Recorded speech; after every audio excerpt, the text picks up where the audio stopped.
A big reason I went into functional medicine is because I believed that healing in the central nervous system was possible when no one else seemed to believe that. And thankfully, we've learned a lot about neuroplasticity in the last couple decades. But I always had that knowing that we should be able to heal the central nervous system when there's an injury. And and I continue to have that to this day. So what can you do if you've had some sort of injury, whether it's a traumatic brain injury or a stroke or some multi-infarct, dementia?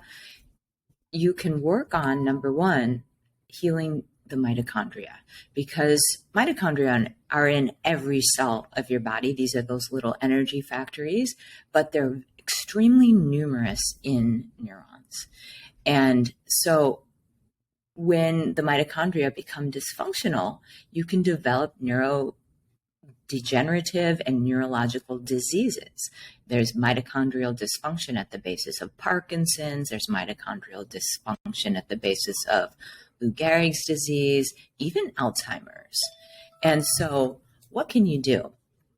So working with oxygen therapies that I've talked about many times, like intermittent hypoxic training, hyperbaric oxygen, these have been shown to help the mitochondria. Working with red light and near infrared light therapies like the Novathor bed, these have been shown to help the mitochondria, and there's just great research on that.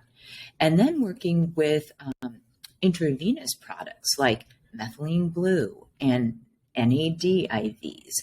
These also have been shown to upregulate mitochondrial energy production and even trigger mitophagy, which is the editing and removal of damaged mitochondria and the production of new, healthier mitochondria. So all of these strategies are geared toward improving the health of mitochondria in the neurons and the production of energy. If the nerve has the appropriate amount of energy, that changes the pH, that allows for proper protein folding, and of course, better neurotransmitter release and production. And what else can you do? Think about detoxification. A lot of the toxins we encounter in our lifetime are fat soluble. The vast majority of toxins are, and they tend to collect in fatty reservoirs of the body. And one of the largest reservoirs of fat in the body are our cell membranes. And when a toxin collects in, let's say, a red blood cell membrane, that isn't such a big deal because your red blood cells only have a lifespan of 6 weeks. But if toxins collect in the cell membrane of a neuron, that's a huge deal because the neurons you're born with are the neurons you die with. So when you go through life, you can collect toxins in your cell membranes, like mycotoxins produced by mold, or heavy metal toxins, or petroleum derivatives, and the list goes on, pesticides, herbicides, etc. And so what can you do if you've collected a lot of that? Well, you can work on flushing those toxins out with phospholipid therapy. So like you can do intravenous phospholipids and then mop those toxins up with sulfating agents and methylating agents. So of course you need to see a doctor to take advantage of this type of therapy, but I highly recommend it. But even doing oral therapies on your own can be very helpful, like oral phospholipids of a good quality and panchakarma. Panchakarma is an Ayurvedic medicine detoxification procedure that is more fat-based. So you're ingesting fats, and that is causing the liver to release some toxins, and also over time, leading to the removal, kind of accelerating the removal of fat-soluble toxins from the cell membranes. So there's a lot that can be done.